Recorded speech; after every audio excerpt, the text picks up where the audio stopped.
And now it's time to level up your game. In this last part, we'll add scoring, adjust difficulty, and include retro graphics. This will really enhance the game's appeal. So let's jump right in. Okay, in the last two videos, we set up a canvas and we set up some items in Phaser, and we have something that looks like this, right? We have some blocks coming down. We have this little blue block that catches those blocks. So now let's make this a little more interesting and make it into an actual game. Now, one of the things we need to do is go into our create function. And if you remember right, the create function is kind of a setup function. It runs once when the game starts. So in here, we're going to add some code. Okay, and let's explain what I just added here. First, we're setting the score at 0, right? So we're giving it a value and we're saying this.score, which is going to be a score variable within the Phaser system, and we're setting it to 0. And then we're setting this score text, and we're adding a piece of text here that just says score 0, font size of 24 with a white fill. Awesome. Now, if we go back to our game and refresh it, we can see a score 0 up at the top. But we need to update that, right? So what we want to do is update the score when the player catches an item. So when the blue box touches a green box, we want to update that score. So in the update where we created the collision detection, we're going to add the following. We're going to go down here to update, and you can see we have some collision detection. So we need to go in here where it says check for overlap. This is going to be our collision detection event, right? And we have here a collision detection event that doesn't really do much. We just want to add in this score, and we'll increment it by 10 points. So if your score is 0, it'll become 10. If your score is 1,000, it will become 1,010. And then we want to take this score.set text, which is going to change this .score text. So it's going to change the text that's up here. We say this score text, and this variable here, we add scores equals 0, but down here, we're going to set that text to score equals, and then the new score. So let's save it, and we'll refresh the browser. Now, every time this touches, there we go, we've got 10, now we've got 20, 30, 40, 50. So every time these things intersect, we get 10 points. Awesome. So this is how easy it is to add a scoring system. And we're adding it into the intersect method. Now, what if we want to make this game more difficult? So we can make the items fall faster as the score increases. So in the create function, we will set our item speed. So we'll go up here to create and see these different things. Let's just set our item speed, and we'll set that to 3. Then we'll go down to move falling item. Okay, and we go down to our update function, and we can see here we have move falling item, and we want to replace it with this. We'll say plus equals this item speed. And then we're going to add in some new code. Now, this code says if the score is more than 0, so you've actually obtained a score of some type, and it's divisible by 500, then we're going to increase it by 0.5.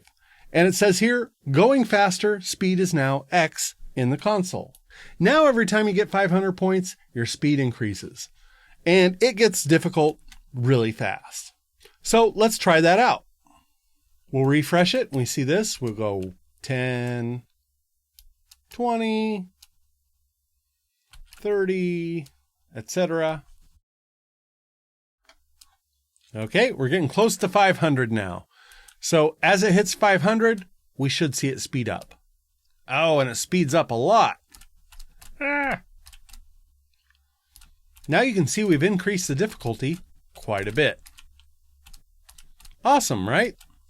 So now we want to add in some retro feel enhancements, right? So this thing is basically just a couple of blocks. It's kind of boring. You know, we have just some blocks. Let's turn this into trying to catch apples in a pail. Okay, now I've downloaded a few files here. We have the pail to catch the apples in, and the apples themselves, and a background. Now, don't judge me. I just scribbled some of this stuff out on my iPad in 5 minutes just to make this thing work. So the first thing we need to do is go to preload, and in here, we're going to start loading assets. And we're going to load this.load.image player pail.png. And that's going to be this file, which is a 64 by 64 pixel pail. Like I said, that I drew on my iPad in a few minutes. Looks terrible, but it's going to be our new player object. So we go down here to player, blue rectangle, and we can delete that because that's not going to be the player anymore. The pail is going to be the player. So we'll replace it with this. And now we can see that this .player, instead of that rectangle, is going to be this .add.sprite. We're going to add in a sprite at 400 by 550, that's the XY coordinates, and we're going to call it player. And next we have this .player.setScale, which sets the scale. So it's 64 by 64, but we can make it smaller. In this case, we don't really want to make it smaller. We want the pail to be the full size. Let's save it, and we'll see what it looks like in our game. Now we have a pail. And this pail is catching these blocks, right? But we're going to turn these blocks into apples.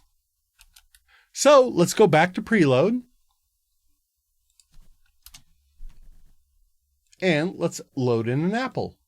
Now we're adding in apple.png as an object. We'll go down to create. And for the falling item, green rectangle, we can delete that. And we'll replace it with an apple sprite.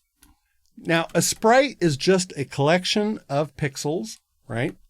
But we have a PNG here. So apple.png is a PNG image. It's an array. We call it a sprite. And so that means it's something that is an object in the game. So we say this.item add sprite, the same way we did with player, 400 by 50. We're going to call this one apple.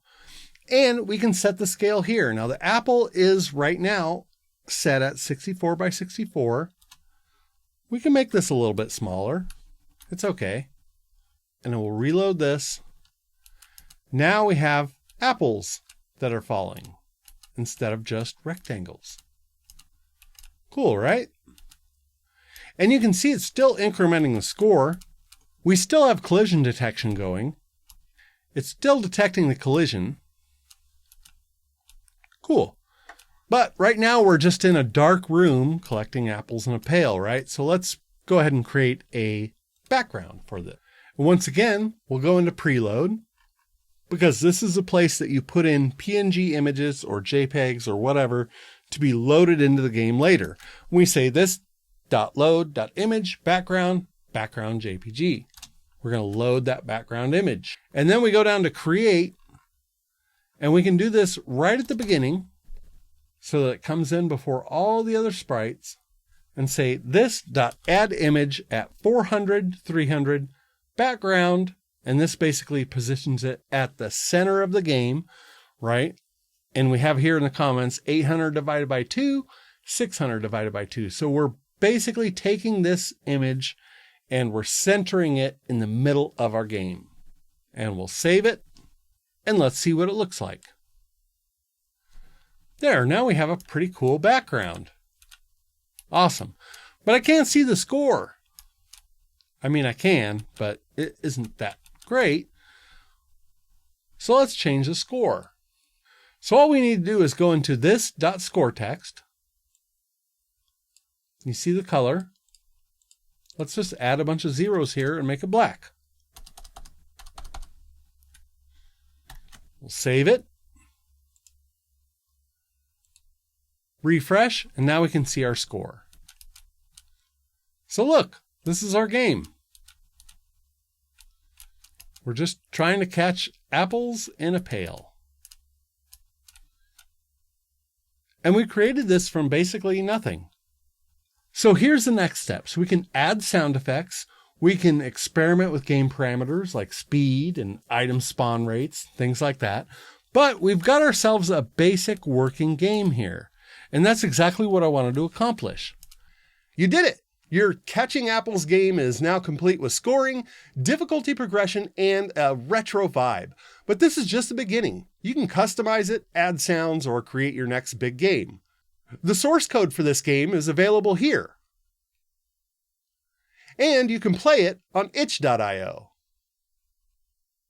If you enjoyed this series, like and subscribe for more game development tutorials. Keep on creating, and I'll see you in the next video.